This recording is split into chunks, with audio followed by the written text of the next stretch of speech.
ഉം. Rajasthan Royals ജയിച്ചൂലേ? 27 runs. ആഹാ! അടിപൊളി. മുംബൈ വീണ്ടും തോറ്റു. ജയിച്ചോ?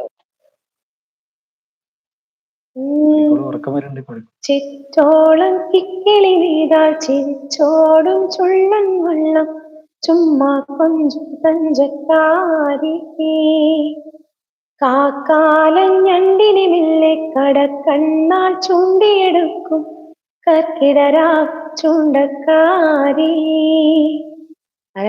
കൂട്ടിലെ കുളക്കോഴിയോ കാവോരത്തെ കളിത്തോഴിയായി ഇങ്ങനെ കെട്ടിപ്പാഞ്ഞോടും മഞ്ഞണി മുല്ലപ്പൂങ്കാറ്റും ചേലോലും ചങ്ങാതിയായി അമ്മൂമ്മക്കിളി വായാടി അള്ളിപ്പൂമ്പുഴ താൻ തോന്നി അമ്മാനം കടകത്തെ അണ്ണാ